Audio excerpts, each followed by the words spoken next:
नमस्कार, मित न्यूज़ देख रहे हैं आप और आपके साथ मैं हूं कृतिका सूर्यवंशी।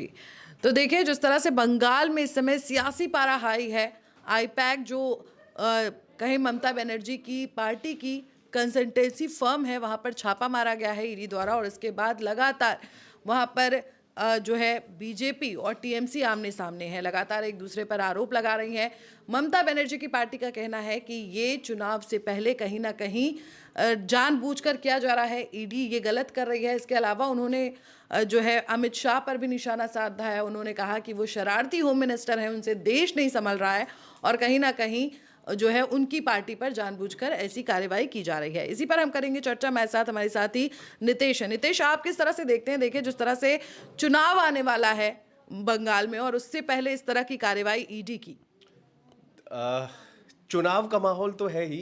इसमें सबसे बड़ी बात यह है कि इस पूरे जो नैरेटिव बना है, तो कहीं ना कहीं एक तरीके से ये बोल सकते हैं कि ईडी ने या फिर बीजेपी ने ये मुद्दा जो है ममता बनर्जी को हाथ में थमा दिया। और यही वजह है कि ईडी की कार्रवाई के बाद जब ईडी की कार्रवाई जब चल रही थी, तो ममता बनर्जी खुद पहले पहुंची वहां पे जाके और दस्तावेज जो है लिए। और उसके बाद उन्होंने कहा कि गुरुवार शाम को हम पूरे राज्य में प्रदर्शन करेंगे। तो इसका मतलब ये साफ है कि बीजेपी ने अपनी रणनीति बनाई है चुनाव को लेकर, और ममता बनर्जी भी उसी पर आक्रमण करते हुए दिखाई दे रही हैं। और कहीं ना कहीं ये पूरा जो जितना भी ये घटनाक्रम चल रहा है, ये आने वाले विधानसभा चुनाव को ध्यान में रखते हुए बनाया गया है। और अगर हम इस पूरी कार्रवाई की बात करें या फिर हम इस पूरे मामले की बात करें नितेश, तो क्या कुछ निकलकर सामने आ रहा है? क्या है ये पूरा मामला? देखो, पहले आपको ये जानना होगा कि जिस जगह जिनके घर पे जो प्रतीक जैन को जो बोले जा रहे हैं, वो कौन है और क्या है। तो मैं आपको बता दूं कि प्रतीक जैन जो है प्रशांत किशोर, जो रणनीतिकार, चुनाव रणनीतिकार कभी हुआ करते थे, उन्होंने 2013 में एक पार्टी बनाई, वो संस्था बनाई थी, और उसका नाम था सिटीजन फॉर अकाउंटेंट्स गवर्नेंस करके अकाउंटेंट। इसमें 4 लोग थे, प्रतीक जैन और अपने प्रशांत किशोर जी और 2 और लोग थे उसमें।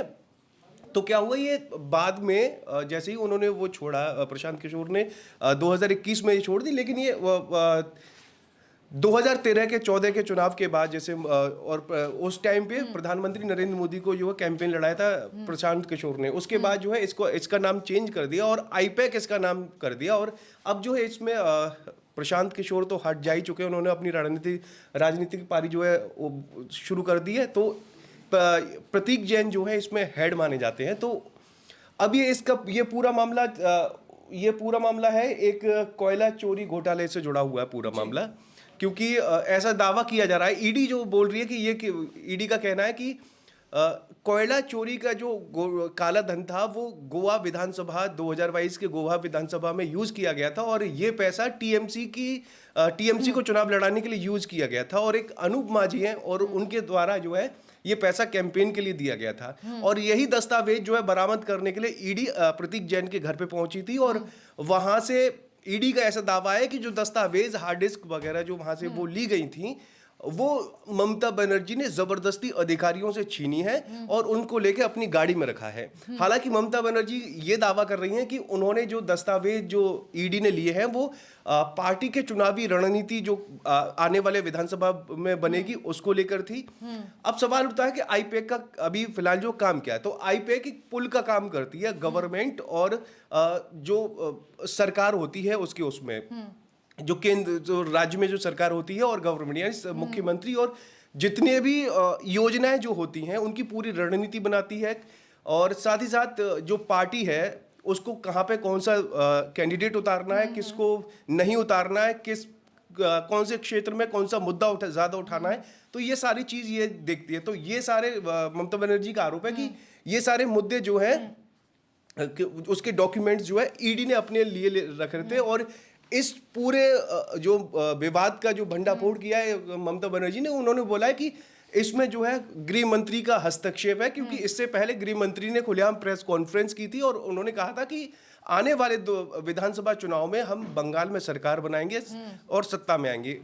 अब ये मुद्दा पूरा चुनावी नतीजे से देखा जा रहा है ये पूरा। बिल्कुल। और देखिए चुनाव से पहले इस तरह की कार्रवाई होना, और दोनों ही पार्टियों का, चाहे हम बीजेपी की बात करें चाहे हम टीएमसी की बात करें, दोनों ही तरफ से जो है एक दूसरे पर आरोप बड़े लगाए जा रहे हैं। क्योंकि देखिए कहीं ना कहीं बीजेपी के भी अब, क्योंकि बीजेपी का सपना रहा है बंगाल में, बीजेपी का लक्ष्य जो हम बात करें वो अब ये पश्चिम बंगाल अप्रैल और मई में जो है हो सकते हैं चुनाव। हालांकि आधिकारिक घोषणा नहीं हुई है। 7 मई को जो है ममता सरकार का लास्ट दिन माना जाएगा, क्योंकि उनके वो खत्म हो जाए उसके बाद कार्यकाल खत्म होगा उनका। कार्यकाल खत्म हो जाए उसके बाद जो इलेक्शन होंगे, और फिर जो भी जीतेगा तो उसी के हिसाब से तो ध्यान। लेकिन अगर हम आईपैक की बात करें तो आईपैक ने जो है पीएम मोदी के लिए भी काफी, बीजेपी के लिए भी काम किया है, कैंपेनिंग की है, चाय पर चर्चा हो या फिर मोदी आने वाले हैं, घर घर मोदी जैसे जो नारे दिए गए हैं वो आईपैक द्वारा ही दिए गए हैं। मैं वही कह रहा हूँ, 2014 में जब प्रधानमंत्री नरेंद्र मोदी ने चुनाव लड़ा था, तो ये जब आईपैक नहीं हुआ करता था और प्रशांत किशोर इसका नेतृत्व करते थे। तो प्रशांत किशोर को सभी जानते हैं, पूरा देश जानता है कि प्रशांत किशोर ने 2024 में मोदी का कैंपेन संभाला था, और तमाम तरह की जो उस टाइम पे चाहे कांग्रेस के खिलाफ हो या और किसी पार्टी के खिलाफ हो, तो उन्होंने जितनी मुहिम चलाई गई थी वो उधर से ही चलाई गई थी। बिल्कुल। और देखिए जिस तरह से कार्रवाई के बीच में पहुंची ममता बनर्जी, और उससे पहले वहां पर कमिश्नर पहुंच गए, मनोज वर्मा बताया जा रहा है कि वो पहुंच गए। इसके बाद जो है जो दस्तावेज थे वो ममता बनर्जी द्वारा ले लिए गए। उनका ये कहना है कि ये संवेदनशील जानकारियां थी उनकी पार्टी से जुड़ी हुई, जिनको लेने की कोशिश की जा रही है, और इसका ये कोई अधिकार नहीं है किसी का भी कि वो ऐसी जानकारी ले सके। ऐसे सब आरोप लगाए जा रहे हैं ममता बनर्जी द्वारा। ये आरोप दोनों तरफ से लगाए जा रहे हैं। ईडी कह रही है कि हमारे जो जरूरी डॉक्यूमेंट्स थे, जिसमें जो घोटाले से जुड़े थे, कोयला घोटाले में, वो डॉक्यूमेंट्स हमारे पास थे, और प्रतीक जैन जो है इसमें सीधे सीधे जिम्मेदार हैं, आरोपी हैं। मतलब उनका ये क्या, क्योंकि वो जांच के दायरे में है और इसीलिए जांच ईडी जो है रेड मारने पहुंची थी।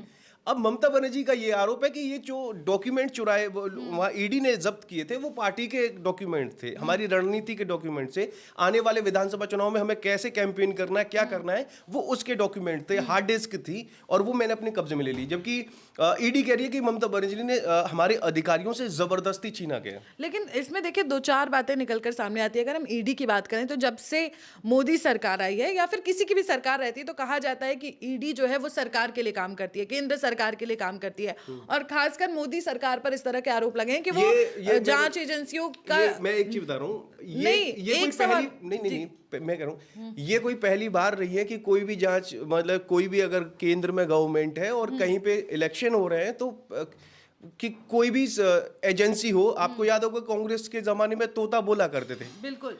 तो ऐसा कोई ना, दूध का धुला कोई नहीं है, सारा वो अपने हिसाब से। कही कि सरकार किसी की भी हो, आरोप ऐसे लगते रहे ईडी पर। और अगर हम बात करें ईडी की, जिस तरह से कार्रवाई हुई है, पश्चिम बंगाल में आने वाले कुछ समय में चुनाव है, उससे पहले इस तरह की कार्रवाई, तो क्या ऐसा नहीं लगता कि ये जानबूझकर किया जा रहा है? पश्चिम बंगाल ले लो, इससे पहले जितने भी विधानसभा चुनाव हुए हैं कई राज्यों में, और उसमें कहीं ना कहीं आपने ईडी की कार्रवाई देखी होगी, तो कहीं ना कहीं ये उसका चुनावों के नतीजे को ध्यान में रखते हुए, चुनाव के जो पॉलिटिकल ग्राउंड पे पॉलिटिकल सिचुएशन है उसको ध्यान पर रखते हुए ये होता है, और हर जगह हुआ है। और साथ ही अभी एसआईआर का मुद्दा ज्यादा चल रहा है, तो ममता बनर्जी कह रही हैं कि एसआईआर के जो उसको छुपाने के लिए ये मुद्दा जो है उठाया जा रहा है। ये भी तो एक वो है। तो देखिए जिस तरह से पश्चिम बंगाल में इस समय सियासी पारा हाई है, वहीं जब जिस तरह से ममता बनर्जी वहां पर पहुंची, उन्होंने अधिकारियों से जिस तरह से दस्तावेज लिए और उसके बाद वहां से रवाना हुई, उसके बाद बीजेपी का जिस तरह से कहना है कि अब उन पर होना चाहिए, उन पर कार्रवाई होनी चाहिए, क्योंकि वो केंद्रीय जांच एजेंसी की जांच में बीच में आई। तो क्या लगता है आपको कि किस तरह की कार्रवाई हो सकती है? क्या सही था ममता बनर्जी वहां पर ये कर सकती थी कि वो सीएम थी और वो वहां पर पहुंची और उन्होंने दस्तावेज ले लिए? देखो, अगर कानून के नजरिए से देखें तो किसी भी सीएम को ईडी की कार्रवाई में हस्तक्षेप करने का कोई अधिकार है नहीं, क्योंकि ईडी एक केंद्रीय संस्था है और वो जहां चाहे वहां रेड मार सकती है। लेकिन मुख्यमंत्री का वहां पर पहुंचना ये पूरे राजनीतिक माहौल को दर्शाता है कि मुख्यमंत्री का पहुंचना, कमिश्नर का पहुंचना, तो ये पूरे राजनीतिक माहौल को दर्शाता है कि राज्य में विधानसभा के चुनाव होने वाले हैं, और कहीं ना कहीं अपनी जो जनता में अपनी पकड़ मजबूत करने के लिए मुख्यमंत्री को जनता के सामने आना था, और वो आई और उन्होंने जो भी आरोप लगाए, चाहे गृह मंत्रालय पर लगाए हों, चाहे ईडी पर लगाए हों, और वो यहाँ तक बोल रही हैं कि अब आज यानी गुरुवार शाम को और बंगाल में कई राज्यों में, बंगाल में कई जगहों पर धरना प्रदर्शन किए जाएंगे। बिल्कुल, लेकिन अगर हम देखें नितेश, तो कुछ समय में वहाँ पर चुनाव होने वाले हैं। इसका फ़ायदा किसे हो सकता है? क्योंकि जिस तरह से मुद्दा ये उठाया जा रहा है, जिस तरह से आरोप लगाए जा रहे हैं, एक तरफ बीजेपी कह रही है कि ममता बनर्जी ने गलत किया, वो ये इसका जांच एजेंसी। ये सब मुद्दा कुछ रहेगा नहीं अभी, क्योंकि अभी स्टार्टिंग है चुनावों की। ये मुद्दा नहीं रहेगा। मुद्दा फिर वही पहुंच जाएंगे, वहाँ के जो क्षेत्रीय मुद्दे होते हैं वो रहेंगे। सॉरी, ये मुद्दा रहने वाला है नहीं। बट ये है कि जनता में अपनी पकड़ दिखाने के लिए कि हाँ हम भी मजबूत हैं, तो दोनों ही तरफ से वो होगा कि हाँ हम 21 हैं, हम 21 हैं। तो देखिए, अगर हम बात करें पश्चिम बंगाल की, तो वहाँ पर सियासी पारा हाई है। दोनों ही तरफ से आरोप प्रत्यारोप का दौर जारी है। अब देखना ये होगा कि प्रतीक जैन के मामले में या फिर कहें आईपैक के मामले में क्या कुछ निकलकर सामने आता है। आगे भी हम आपको अपडेट्स देते रहेंगे। बने रहें मिथ न्यूज़ के साथ।